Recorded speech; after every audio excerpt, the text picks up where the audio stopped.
Hey guys, இப்போ என்ன பண்ணுறோன்னா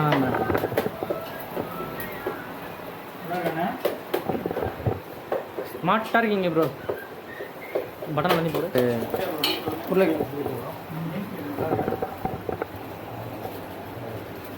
கோவா வந்து பட்ஜெட்டை குறைக்கிறதுக்காக ரூம்லேயே சமைச்சு சாப்பிட்டுட்ருக்கோம் 3 வேளையுமே அப்படின்னு சொல்லி நினச்சோம். ஆனால் ஒரு வேளை தான் சமைக்க முடியுது. ஒரு வேளையே சமைச்சிக்கிட்டு அதை 2 டைம் சாப்பிட்டுக்கிறோம். ஒரே டைமில் மொத்தமாக சாப்பிட்டுக்கிறோம். சாப்பிட்டுட்டு ஏன்னா கோவா பட்ஜெட்டில் சாப்பாடு தான் மெயின் பிளானு. ஒரு சாப்பாடு சாப்பிட்டிங்கன்னா இந்தியன் ரைஸ் தமிழ்நாடு ரைஸ் வந்து 200-300 ஆகுது. இட்லியே 35 ரூபா வருது. எங்களுக்கு கட்டுப்படி ஆகல. அதனால் அதுக்கேற்ற மாதிரி நாங்கள் அடுப்படுத்தி சமைச்சிக்கிட்டோம். உருளைக்கிழங்கு, தக்காளி தொக்கு, ரசம் அது மாதிரி வச்சுக்கிறோம்.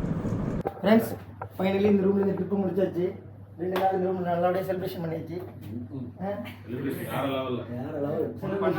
நீங்கள் குடிச்சிங்களா? உளுத்து அங்கே பாரு எத்தனை பாட்டில் பாரு. 1 2 3 4 எத்தனை கணக்கில் எங்கே போனது அதெல்லாம். இந்த மனுஷன் தான் எங்கள் ஹவுஸ் ஓனரு. நார்மல் ரூம் வேணாம், ஏசி ஓனர் ஏசி ரூமே எடுத்துக்கோங்க அப்படின்னு சொல்லி ஏசி ரூம் கொடுத்தாரு. 100 ரூபா போகும்போது நான் அவர்கிட்ட கொடுத்தேன். வேணாம் என்கிட்ட தான் இருக்குது, அது வேணா வாங்கிக்கோ அப்படின்னாரு. வேணாம் நீயே வச்சுக்கோ அப்படின்னு சொல்லி நான் கொடுத்துட்டு வந்துட்டேன். டாட்டா பாய் வரவா ஓனர். இதுதான் எங்கள் ரூமு. இதுதான் நாங்கள் தங்கியிருந்த ரூம். எப்படி இருக்குது பார்த்தீங்களா? இங்கே தான் நாங்கள் தங்கியிருந்தோம். எங்களுக்கு ரூம் படகு எவ்வளோன்னு பார்த்தீங்கன்னா ஏசி ரூமுக்கு 1,600 6 பேர் தங்கியிருந்தோம். இதுதான் எங்கள் ரூம் பேர்.